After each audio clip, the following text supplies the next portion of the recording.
Alrighty, what is up everybody? Welcome back to another video on the channel. Today I'm going to be ranking every roster in Skylanders. All 6 games. We're going to be talking about the Skylanders, the cores, the gimmick Skylanders, all that in today's video. We're going to be ranking them worst to best, so basically my least favorite roster based on all the characters in it to my favorite roster. So without further ado, let's hop right into it. Now to start with, I am going to have to give 6th place to Skylanders Giants. Overall, this roster for me is just too small and underwhelming. Some of the Skylanders that I think are pretty notably just not the best are Chill and then Genie, Sprocket, Hot Dog maybe, even like Shroom Boom. It's not like those are all bad, they're just underwhelming and not very memorable and not very unique. The designs are pretty bland in this game, and the gimmick Skylanders being the Giants are not the most imaginative, and they're also not the coolest, especially considering the later games such as, Swap Force, Trap Team Imaginary, stuff like that. It's like the Skylanders, the gimmick Skylanders are the same size as the Giants.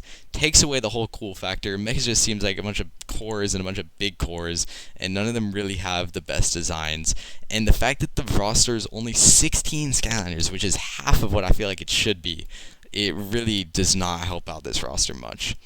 Now, coming in 5th place, I have Superchargers. This is another small roster, which is definitely part of the reason why it is this low on the list. And Donkey Kong and Bowser are pretty cool, though. Having these crossover Skylanders is pretty cool, but they're only on Nintendo, so it kind of evens itself out. It doesn't really end up being that awesome. But a lot of the Skylanders from this game aren't super memorable. Like, they're cool, but when you think of Skylanders, these are not some of these Skylanders that you think of. Like, you think of Smash Hit, High Volt, Stormblade. Like, they're not iconic, super cool Skylanders. They're just kind of there in the background. Like, they don't feel like gimmick Skylanders. They just kind of feel like cores. There were cool, like, reposes, though. I loved how reposes worked in this game. This is how they should have been from the start, where they remake the entire moveset. That is 100% how it should have been from the very beginning of the reposes, so I'm happy the Superchargers did that. But Light and Dark is another reason this gets pulled down, because only having one Skylander in each of these elements is a big flop in my opinion. I think definitely should have had at least 2, same as all the other elements, and that would have set up Imagineers to have 3 per element too. So I think that was a big letdown, and that's ultimately why Superchargers gets 5th place. Now, coming in 4th place is going to be Spyro's Adventure. There's nothing wrong with this roster, it's just basic overall, and looking back at it, it doesn't do anything to stand out. The Skylanders aren't bad, in fact, most of them I think are good, it's just they're not as cool, not as unique, and there isn't any sort of unifying gimmick that makes them feel special. Like the Trap Masters have their Traptanium weapons, the Senseis have their battle classes, the Swap Force have their different movement types. There isn't anything special with the SSA roster that makes it feel like a unified roster or makes it really stand out in any way. But this roster might be just the most iconic one in the franchise. There are many, many iconic Skylanders from Spyro's Adventure that definitely make it a better roster overall and make Spyro's Adventure a fun game to replay through using these Skylanders. So I can definitely appreciate that. My last real issue is that in some of the later games, these Skylanders do feel weak. Like when you're playing Trap Team, Superchargers, Imagineers, some of the cores from SSA feel pretty weak to use, and that is why this roster can't really squeeze into the top half of the list, but is still great nonetheless. I do love this roster. Now, in 3rd place, we got Skylanders Swap Force. The Swap Force gimmick Skylanders are awesome. I really like them overall. I think the addition of the movement types that each swapper has is a great way to distinguish tops from bottoms and have different sort of purpose for each. I think it works really well, and this is such an imaginative gimmick, and still one of the coolest today. The fact that there are 256 overall Skylanders you can make is just amazing. And this roster overall has a good amount of Skylanders. I mean, there are 2 gimmick Skylanders, being 2 swappers per element, and there are 2 cores per element. This is great. I love it. I feel like this is perfect amount. They don't really need any more than this, but any less, and I think it's not very good. So I think this is a good amount to have. And the designs in this game, I think, really took a big step forward from Giants and Spyro's Adventure. I think the designs in this game are really spectacular, some of the best in the franchise, and they really shine when you use them in-game. And that is why Swap Force is going to land in the number 3 spot. Now, when we look at the 2nd place spot, we got Skylanders Imaginators. The Senseis are just absolutely awesome in this game. I absolutely love them. They're very strong, very fun to use, most of them, and there are really not that many bad senseis that I can think of off the top of my head.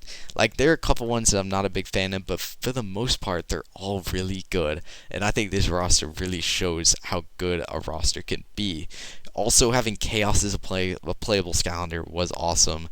Like, I feel like this is something the series needed to have for a while, and it's great that we can finally play as him full form. We get a figure for him and everything. And speaking of the figures in this game are such high quality. I absolutely love them, and it's great to have figures for Chaos and many of the villains from Trap Team, which is another reason this roster is awesome. It brought back these classic villains from Trap Team that everyone loved. Everyone loved playing as them in Trap Team. Now they got full-fledged counters with full-fledged movesets. It's perfect. I absolutely love it. This roster is amazing. Villains are amazing. Senseis are amazing. And you can create your own Skylander. I forget about this, but that is so awesome. You can make any Skylander you want.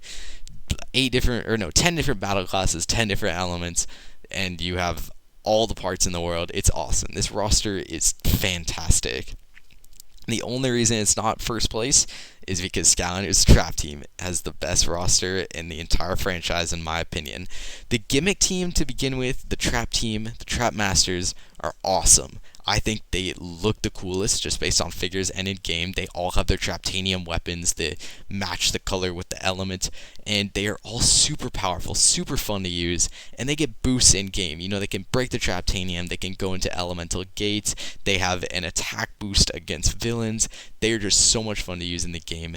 And then when you look past them, you see the cores, which are often overshadowed but shouldn't be. The cores are some of the best in the series, in my opinion. The cores in this game, I mean, you got Rocky Roll, you got Torch, you got Fist Bump, you got even Food Fight is a great core. You have so many good cores. Blades is another one who's awesome. I mean, there's so many good cores that just get overshadowed. And it's like, once you see past the awesomeness of the Trap Masters, you just get to the cores, which are even better. And then in this game, we got the new elements, not Nightlight. We got light and dark elements, which are expressed amazingly with Nightlight, Nightmare, Blackout, and Spotlight. These counters are all awesome in my opinion. Don't have Blackout or Spotlight, but their designs are great.